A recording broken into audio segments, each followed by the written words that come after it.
So guys, this is our second lecture on ethics. So in history of ethics, there are actually four stages. The first one is the ancient period. We will talk briefly about ancient period and the origination of ethics in this period. Then second is the medieval period, then finally the modern and the contemporary. In this particular slide we'll just discuss it briefly, and in the upcoming slides we'll just go deeper into it. So we can see that ethics, how it all and how the ethics are disseminated.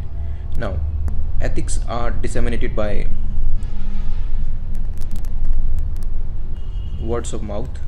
So parents, they give this ethical guidelines to their children, and when the children become parents, they do the same with their own children.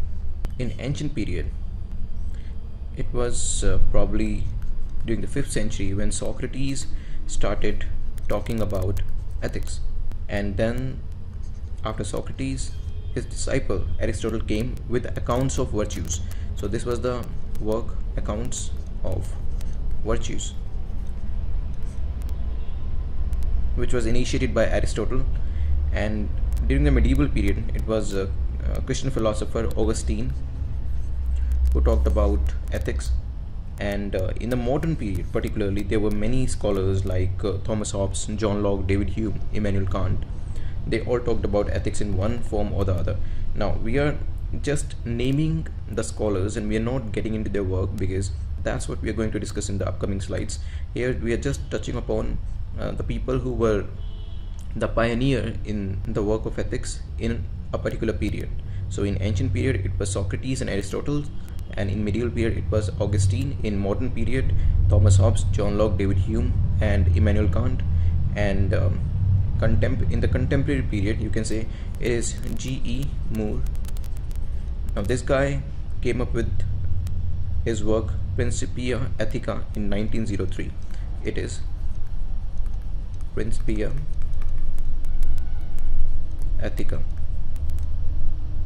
So it is sometimes considered as the starting point, particularly in the contemporary period, as far as ethics is concerned. So this was the brief history of ethics. Now we'll move on. Ethics and Indian philosophy. Now you'll find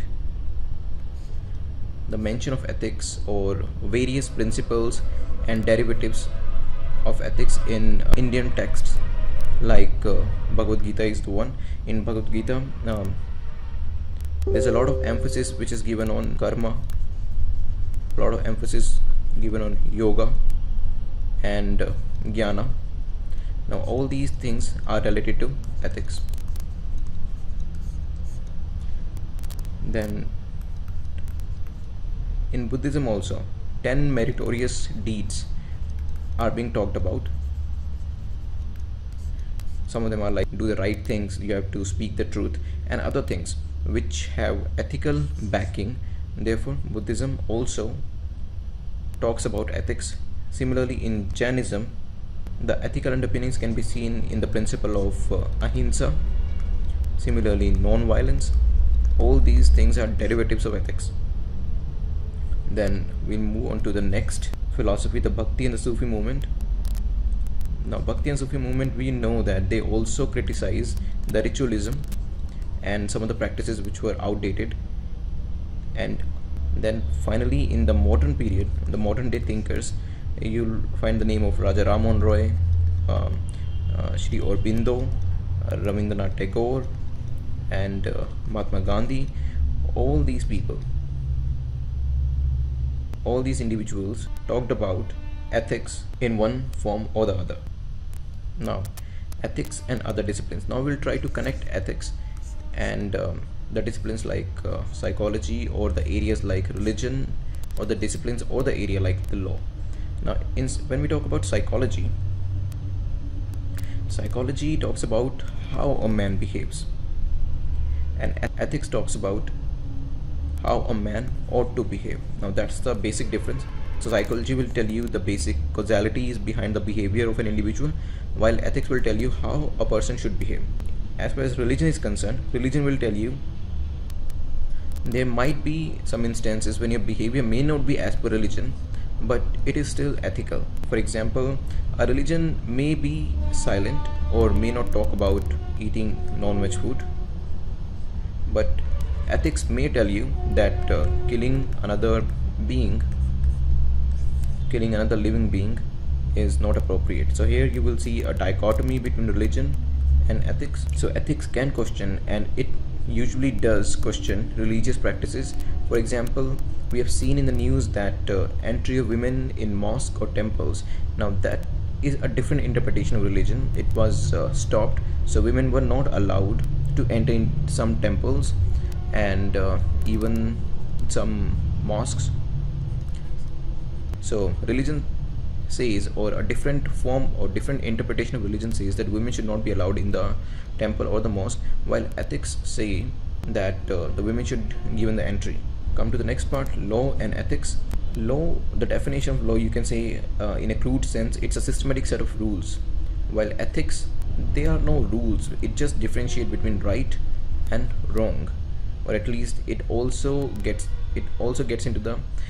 into the nitty-gritties of the standards which determine what is right and what is wrong. Law sets the minimum standards, while ethics set the highest standards. How?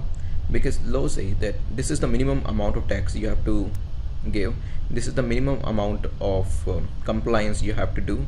If you want to do more, that's fine as well, but ethics set highest of the standards, that this is the highest standard which you have to comply.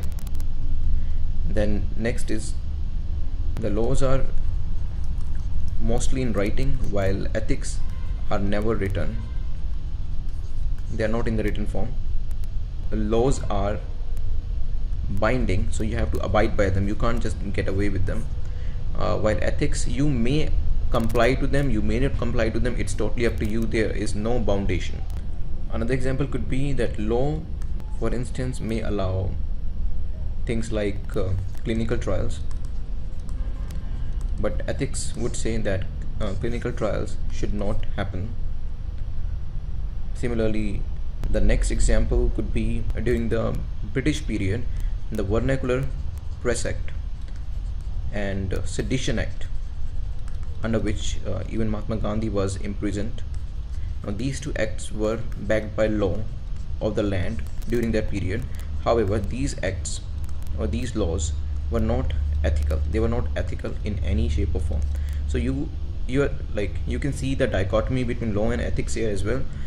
So the crux here is that how ethics as a discipline is different from psychology, in a way that psychology gives you the causality of behavior, while ethics tell you how to behave. And the next thing was ethics and religion or ethics may go into different direction, because religion may proscribe the entry of women into the temple or mosque, while ethics would say that this should not happen. And the next thing was the dichotomy or the polar opposite status of laws and ethics, because the law may say that Vernacular Press Act was appropriate, but in reality we have seen that the acts like Vernacular Press Act or the Sedition Act, they were unethical in nature. In the upcoming lecture, we are going to discuss ethics and morals. Thanks for watching this video. Goodbye.